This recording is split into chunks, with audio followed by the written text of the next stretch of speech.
히브리서 11장에 기록된 사람들처럼 믿음의 증거로 사용되고 있습니까? 아니면 열왕기서에 기록된 수많은 왕들처럼 하나님을 떠나 우상을 숭배한 배교의 증거로 사용되고 있습니까?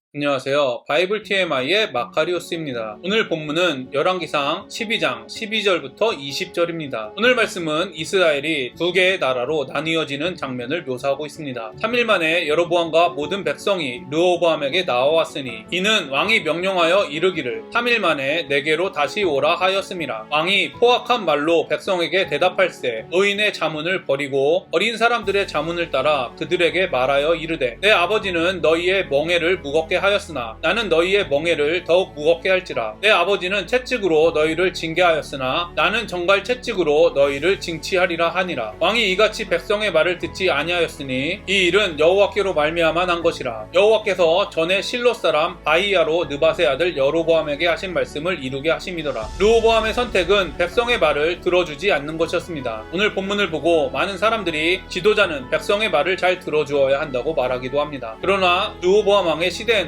전 세계적으로 왕은 신과 동일하게 여겨졌습니다. 따라서 이 당시의 기준으로 본다면 백성들의 의견을 들어주지 않는 것은 전혀 문제가 되지 않았습니다. 백성들의 의견을 들어주는 것은 왕의 선택의 문제였습니다. 이를 보면 르호보암 왕의 잘못이 우리가 흔히 생각하는 것 같이 백성들을 무시했기 때문은 아닌 것 같습니다. 열왕기서가 기록된 바벨론 시대 역시 백성들이 자신의 의견을 왕에게 요구하는 일은 일반적이지 않습니다. 이런 시대적인 상황에도 불구하고 15절을 보면 왕이 백성의 말을 듣지 않아서 나라가 분열된 것처럼 기록되어 있습니다. 그렇다면 르호보암 왕의 잘못은 무엇일까요? 저는 르호보암의 잘못은 나라의 중요한 일을 하나님과 상관없이 결정한 것이라고 생각합니다. 만약 나라가 분열될 것이라는 하나님의 말씀에 관심이 있었다면 하나님께 지혜를 구하고 더 신중하게 결정했을 것입니다. 저와 여러분이 하나님의 말씀과 상관없이 결정하는 잘못을 회개하기를 바랍니다. 온 이스라엘이 자기들의 말을 왕이 듣지 아니함을 보고 왕에게 대답하여 이르되 우리가 다윗과 무슨 관계가 있느냐? 이새의 아들에게서 받을 유산이 없도다. 이스라엘아 너희의 장막으로 돌아가라. 다윗이여 이제 너는 내 집이나 돌아보라 하고 이스라엘이 그 장막으로 돌아가니라. 다윗과 솔로몬을 찬양하던 이스라엘 백성들이 우리가 다윗과 무슨 관계가 있느냐고 말합니다. 이를 보면 자신에게 필요 없어지면 바로 떠나는 타락한 인간의 특징을 볼 수 있습니다. 또한 군중 심리의 특징을 볼 수 있습니다. 16절은 신학적인 관점에서 보면 이스라엘 백성은 하나님과 다윗이 맺은 언약을 거부하고 있다고 볼 수 있습니다. 저와 여러분은 어떠합니까? 하나님께서 우리의 소원을 들어주지 않을 때 하나님을 쉽게 원망하고 떠나지는 않습니까? 하나님과 맺은 언약을 거부하고 있지는 않습니까? 이스라엘 백성들의 모습과 우리들의 모습이 너무 비슷하지 않습니까? 인간은 믿을 수 있는 존재가 아닙니다. 상황에 따라 언제든 변하는 존재입니다. 그래서 아무리 훌륭한 그리스도인이라고 할지라도 믿음의 대상이 되면 안 됩니다. 아브라함, 다윗, 베드로, 요한, 바울 등의 위대한 신앙인들이라고 할지라도 경배의 대상이 되어서는 안 됩니다. 카톨릭의 마리아 숭배사상, 성인 숭배사상은 종교개혁에 매우 큰 이유가 되었습니다. 그런데 제가 경험한 한국의 교회와 교인들을 보면 목사 숭배사상, 장로 숭배사상, 선교사 숭배사상, 교회 숭배사상 등이 만연한 것 같습니다. 우리 목사님 하면서 목사를 하나님 대신 경배합니다. 우리 교회 하면서 교회를 하나님 대신 경배합니다. 장로님, 권사님 하면서 이들을 하나님처럼 생각합니다. 종교개혁자들은 이런 카톨릭의 문제를 해결하기 위해 하나님의 말씀인 성경을 강조했습니다. 저는 지금도 마찬가지로 하나님의 말씀을 가까이 할수록 사람을 신앙의 대상으로 생각하지 않게 된다고 믿습니다. 목사의 말, 장로의 말, 권사의 말을 분별하고 하나님의 말씀과 동일하게 생각되지 않게 된다고 생각합니다. 성경은 분명하게 영원히 변하지 않는 것은 하나님뿐이라고 기록합니다. 우리의 감정, 믿음, 간증 등은 모두 변합니다. 아무리 위대한 신앙인들 역시 믿음의 대상이 될 만큼 완전하지 않습니다. 저와 여러분이 상황에 따라 변화하는 인간을 믿지 않으시기를 바랍니다. 말씀을 통해 오직 신실하신 하나님과 하나님의 약속을 믿기를 간절히 소망합니다. 그러나 유다 성읍들에 사는 이스라엘 자손에게는 르호보암이 그들의 왕이 되었더라. 르호보암 왕이 역군의 감독 아도람을 보냈더니 온 이스라엘이 그를 돌로 쳐 죽인지라. 르호보암 왕이 급히 수레에 올라 예루살렘으로 도망하였더라. 이에 이스라엘이 다윗의 집을 배반하여 오늘까지 이르렀더라. 온 이스라엘이 여로보암이 돌아왔다 함을 듣고 사람을 보내 그를 공회로 청하여 온 이스라엘의 왕으로 삼았으니 유다 지파 외에는 다윗의 집을 따르는 자가 없으니라. 오늘 말씀 말씀을 보면 르호보암 왕은 이스라엘이 분열된다는 하나님의 말씀을 이루기 위한 도구로 사용되고 있습니다. 많은 그리스도인들이 하나님께 사용되기를 원합니다. 하나님께 사용되는 사람들을 부러워하기도 합니다. 그 이유는 하나님께 사용되는 사람은 신앙이 좋은 그리스도인이라는 생각이 있기 때문입니다. 그러나 여러분, 오늘 말씀을 잘 보십시오. 하나님의 일에 사용되고 있는 르호보암의 모습이 부럽습니까? 르호보암처럼 되고 싶으십니까? 하나님께 사용된 르호보암은 좋은 신앙인입니까? 하나님께서는 돌들도 사용할 수 있고 믿지 않는 바로와 아수르 왕과 바벨론 왕을 사용하시기도 하셨습니다. 심지어 사단을 사용하시기도 하십니다. 이를 보면 하나님께 사용되는 것이 중요한 것이 아니라 어떻게 사용되는지가 중요하다는 것을 알 수 있습니다. 여러분은 하나님께 어떻게 사용되고 있습니까? 예수님과 같이 세상의 빛을 드러내므로 다른 사람의 어둠을 보여주고 깨닫게 함으로 사용되고 있습니까? 르호보암, 바로, 아수르와 바벨론 왕처럼 하나님과 상관없이 더 강한 힘으로 교만한 사람들을 징계하는 하나님의 도구로 사용되고 있습니까? 사단과 같이 예수님과 예수님의 사람들을 시험하는 도구로 사용되고 있습니까? 히브리서 11장에 기록된 사람들처럼 믿음의 증거로 사용되고 있습니까? 아니면 열왕기서에 기록된 수많은 왕들처럼 하나님을 떠나 우상을 숭배한 배교의 증거로 사용되고 있습니까? 저는 히브리서 11장에 기록된 사람들처럼 이 땅에서 믿음의 증거로 사용되는 것이 바로 선교라고 생각합니다. 히브리서 12장을 보면 믿음의 증거로 사용되는 방법은 이러합니다. 모든 무거운 것과 얽매이기 쉬운 죄를 벗어버리고 인내로써 우리 앞에 당한 경주를 하며 믿음의 주요 또 온전하게 하시는 이인 예수를 바라보자. 그는 그 앞에 있는 기쁨을 위하여 십자가를 참으사 부끄러움을 개의치 아니하시더니 하나님 보좌 우편에 앉으셨느니라. 너희가 피곤하여 낙심하지 않기 위하여 죄인들이 이같이 자기에게 거역한 일을 참으신 일을 생각하라. 하나님께 배교의 증거가 아니라 믿음의 증거로 사용되기 위해서는 죄를 벗어버리고 인내로써 우리에게 주어진 믿음의 경주를 해야 합니다. 이 믿음의 경주는 우리를 참으시고 온전하게 하신 예수님을 믿고 바라볼 때 가능합니다. 저는 여러분에게 권면합니다. 하나님께 믿음의 증거로 사용되고 다른 사람들에게 복음을 전하는 선교의 시작은 바로 예수님을 바라보며 죄를 벗고 인내로써 믿음의 경주를 하는 것입니다. 학교를 세워주고 병원을 세워주고 사회적을 도움을 주는 것은 매우 중요한 선교의 한 부분입니다. 그러나 예수님을 바라보지 않고 믿음의 경주를 하지 않는다면 우리는 배교의 증거로 하나님께 사용될 수 있다는 것을 기억하시기를 바랍니다. 우리를 통해 많은 사람들이 회개하고 구원을 받을지는 몰라도 정작 우리는 르호보암과 같이 배교의 증거로 사용되어 구원받지 못할 수도 있다는 사실을 두려워하시기를 바랍니다. 저와 여러분이 두렵고 떨림으로 예수님을 바라보고 죄를 벗고 인내로 믿음의 경주를 하는 믿음의 증거로 하나님께 사용되기를 간절히 소망합니다. 더 나아가 저와 여러분은 은혜로 그리스도인이 되었다는 것을 항상 기억하시기를 바랍니다. 그리스도인은 이미 세상의 빛과 소금이자 본인이 믿음의 증거라는 믿음으로 사는 사람들입니다. 율법을 완성하는 새로운 본성을 소유했으며 하나님의 성품인 팔복과 성령의 열매를 소유했다는 믿음으로 사는 사람들입니다. 시간이 지날수록 예수님과 닮아가며 결국 온전한 예수님의 성품을 소유할 것을 믿음으로 사는 사람들입니다. 그리스도인인 저와 여러분이 믿음의 증거로 사용되고 있지 못한다면 먼저 우리의 죄를 회개하고 다시 복음 앞으로 나아가 자신이 받은 구원의 능력이 무엇인지 깊이 묵상하고 경험하시기를 바랍니다. 자신의 부족한 모습에도 불구하고 온전하게 성장시켜 주시는 하나님의 약속을 의지하고 경험하게 되기를 바랍니다. 하나님의 약속은 절대 변하지 않는다는 믿음으로 믿음의 증거를 드러내는 삶을 경험하는 축복이 있기를 간절히 소망합니다. 제가 오늘 여러분과 적용하고 싶은 부분을 말씀드리겠습니다. 첫 번째, 최근에 하나님의 말씀과 상관없이 결정한 중요한 일들이 있는지 살펴보시기를 바랍니다. 그리고 하나님의 말씀과 상관없이 결정한 일들에 대해 회개하는 하루가 되기를 기도합니다. 두 번째, 상황에 따라 변화하는 자신을 포함한 인간을 의지하고 믿고 있는지, 변하지 않는 하나님과 하나님의 약속을 믿고 있는지 자신의 생각이 아닌 행동을 기준으로 자신을 솔직하게 평가하시기를 바랍니다. 세 번째, 자신이 하나님께 믿음의 증거로 사용되고 있는지, 배교의 증거로 사용되고 있는지 점검하시기를 바랍니다. 네 번째, 하나님의 약속을 믿음으로 예수님을 바라보고 인내로써 믿음의 경주를 하고 있는지 자신의 모습을 돌아보는 하루가 되기를 소망합니다. 오늘도 행복한 하루가 되시기를 바랍니다.